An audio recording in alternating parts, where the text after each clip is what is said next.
There is a weed killer sitting on every shelf at Home Depot right now that has been linked to terminal cancer in more than 100,000 lawsuits. It costs between $15 and $25 a bottle. It was manufactured by a company that was caught ghostwriting its own safety studies in a scandal that became known as the Monsanto Papers, and it was classified as a probable human carcinogen by the World Health Organization in 2015. Its manufacturer has already paid more than $10 billion in lawsuit settlements to people who are dying of non-Hodgkin lymphoma, and yet it is still for sale in every garden aisle in America. Right next to it in the same store sits a bag of industrial salt that costs less than $3. That bag of salt kills weeds permanently in driveway cracks, between pavers, and along sidewalks. It does not cause cancer. It does not require a professional applicator or a license. It does not need to be reapplied every season because the residual salt prevents regrowth, and it costs less than $1 per application for your entire driveway. But nobody told you about it. Not the hardware store that profits from selling you a new bottle of herbicide every spring. Not the lawn care company that charges you $300 a year to spray the same probable carcinogen on your property. Not the corporation that spent decades bearing the evidence about what their product does to the human body. This is the story of the $1 weed killer that a $160 billion industry buried. In 1974, a chemist named John France, working inside the laboratories of the Monsanto Company, synthesized a molecule that would change agriculture and lawn care forever. The molecule was called glyphosate. Monsanto branded it Roundup and launched it as the ultimate definitive answer to unwanted vegetation. The marketing campaign was relentless, sophisticated, and devastatingly effective. Television commercials showed smiling families with pristine lawns and spotless driveways, all thanks to one magic bottle. By the 1990s, Roundup had become the single most popular herbicide on the planet, sold in more than 130 countries.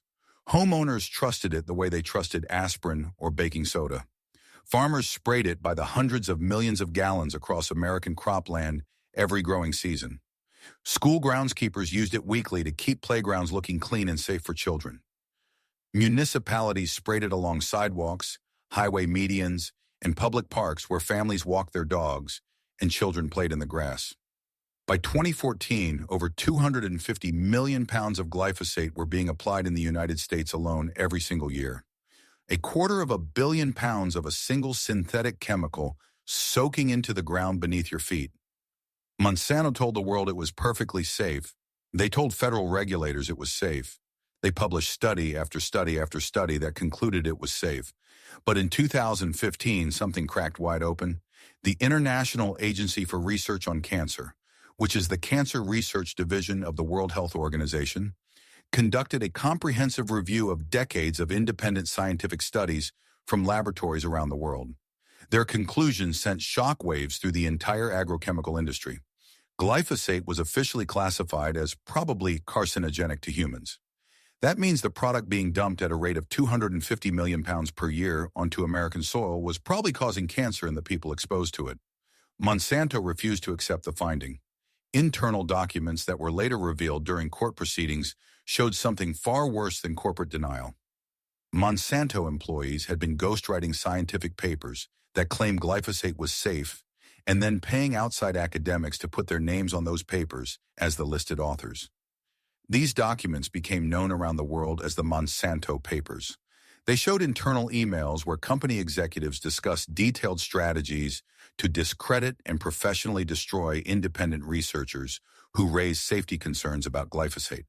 They showed internal communications where Monsanto's own scientists privately admitted that their product testing protocols were inadequate and incomplete. And they showed that when a school groundskeeper named Dwayne Lee Johnson called Monsanto directly in 2014 to report that he had been accidentally soaked head to toe in Roundup during a spraying accident on school grounds, and that strange and painful lesions were now appearing across his body, the company's own medical sciences executive reviewed the call and said the story did not make any sense to him. He never returned the call. Dwayne Johnson went on to develop terminal non-Hodgkin lymphoma. Painful lesions eventually covered more than 80% of his body. His doctors told him he was going to die, and he had to sit down with his 3 young children and tell them that their father would not be coming home. Now, here is where the story intersects directly with your driveway and your wallet. This information is just the surface of what the chemical lawn care industry has hidden from you for decades. There are resources available that organize everything they do not want you to know. This includes the driveway destroyer formula, showing the exact salt to vinegar ratios that permanently eliminate weeds and concrete cracks with a single application. There is the GAP protocol that kills growth between patio stones and decorative pavers without a single drop of chemical herbicide ever touching your property. There is the fence line defense system that creates a permanent no-growth vegetation barrier along fence spaces using materials from any hardware store for under $5 total.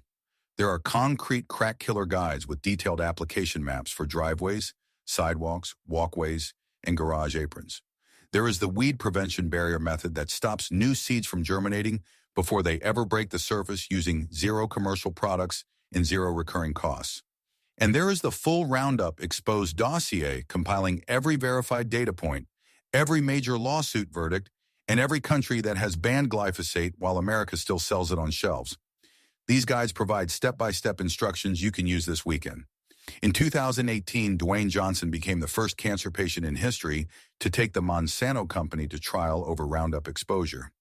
The courtroom was in San Francisco, California.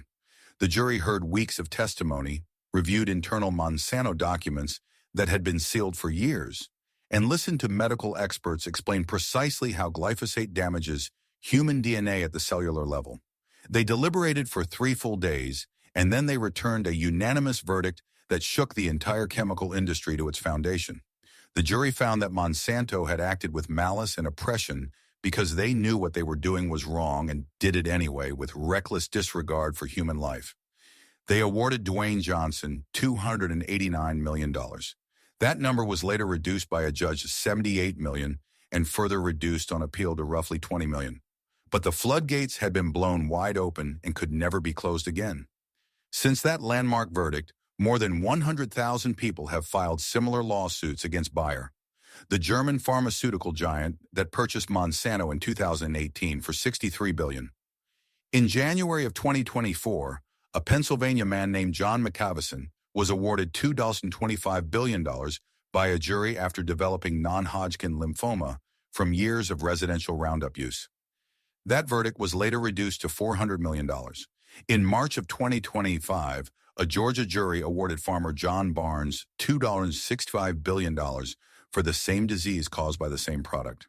$2 billion from a single American jury for a single man who used a product you can buy right now for $15. As of early 2026, Bayer has paid out more than $10 billion in settlements and still faces over 58,000 active cancer claims in American courts. In February of 2026, Bayer proposed a $7.25 billion class settlement to try to resolve the remaining cases. The product that has cost its maker more than $10 billion in cancer lawsuit payouts is still sitting on the shelf between the potting soil and the mulch. Let that sink in before we continue. If you have made it this far, you already know more about what is really sitting in your garage than 99% of homeowners in America. You are still paying for professional weed control services that use the exact same probable carcinogen that a jury just ordered $2 billion in damages for. Share this with every homeowner you know who deserves to hear what they are actually spraying around their families. Everything the chemical industry buried is available if you know where to look. Now stay with me. The next part is the heaviest one yet. So, here is the question that nobody in the lawn care industry wants you to ask out loud.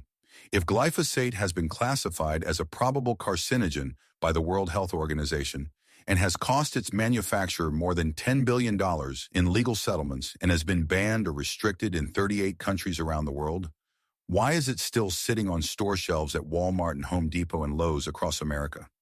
The answer is not science. The answer is a number. The United States landscaping and lawn care services industry generated over $159 billion in revenue in 2024 alone. That is not a misquote. $159 billion spent annually on keeping grass green and weeds dead across American properties. Companies like TruGreen, Scotts Miracle-Gro, and Bayer depend on you purchasing herbicides and lawn care services repeatedly, season after season, year after year. The entire business model of the lawn care industry is built on a carefully engineered cycle of dependency. Weeds grow in your driveway cracks in the spring. You drive to the hardware store and buy a $50 bottle of Roundup. The weeds die temporarily, and then they come back 6 weeks later. You buy another bottle. The weeds come back again the following season. Eventually, you give up on doing it yourself and you call a professional lawn care service. The professional shows up and sprays glyphosate, the exact same active ingredient, onto your property.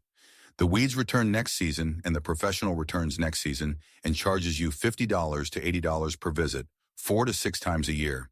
That is $200 to $480 annually for someone to repeatedly spray a probable carcinogen around the property where your children and pets play year after year after year. With the problem never permanently solved because a permanently solved problem is a permanently lost customer. The lawn care industry does not want your weed problem to end. They need it to continue forever.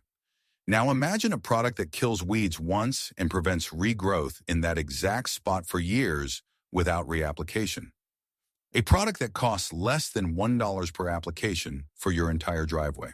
A product that requires no specialized equipment, no applicator license, no professional service call.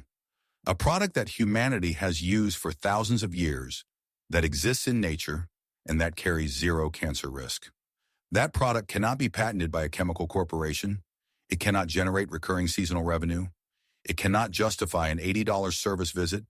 And what cannot be monetized by the industry cannot be marketed by the industry. So it was never marketed. It was never recommended. It was never mentioned. The numbers tell the rest of the story. The average American household spent $606 on lawn and garden care in 2024, which is a 20% increase since 2020. Multiply that spending across 130 million American households, and you begin to understand why absolutely nobody with a financial interest in this industry ever told you about industrial salt.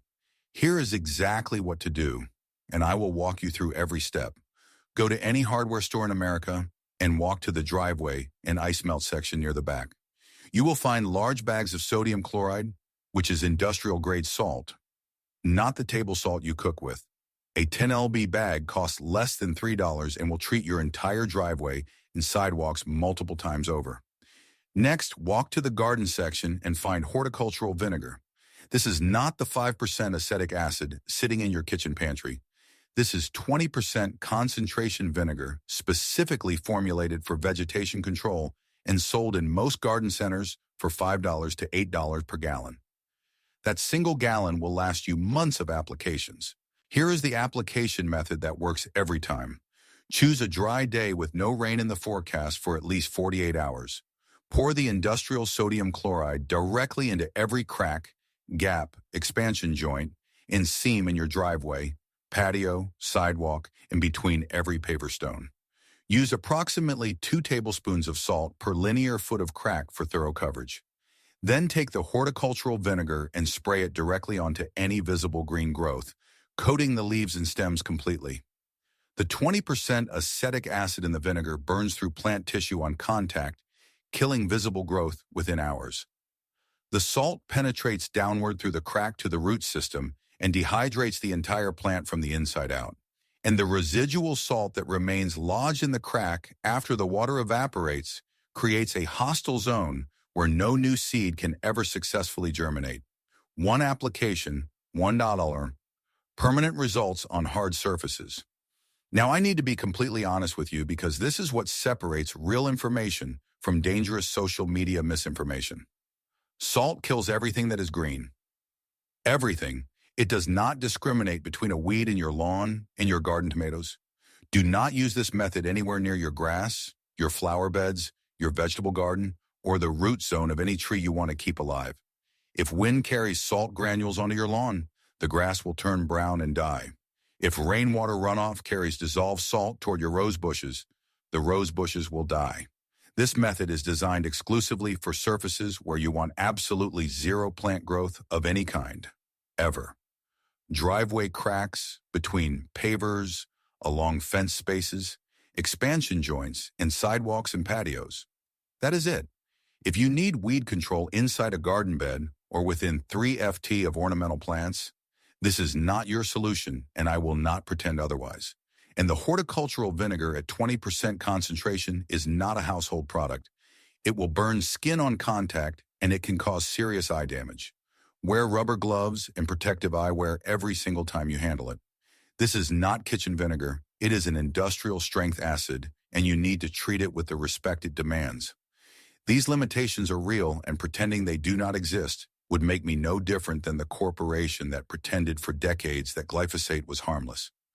Consider what you now know that you did not know 15 minutes ago. A school groundskeeper named Dwayne Johnson called Monsanto after being soaked in their product and developing painful lesions across his body. The company never called him back. He developed terminal cancer. Lesions covered 80% of his body. He told his 3 children he was dying. A jury found that Monsanto acted with malice and awarded him $289 million. Since then, more than 100,000 people have filed similar cancer claims. Bayer has paid over $10 billion in settlements and still faces 58,000 active lawsuits. A Georgia jury awarded a single man over $2 billion in 2025. 38 countries have banned or severely restricted the product, including Germany, which is the home country of Bayer itself. And the product is still on American shelves today.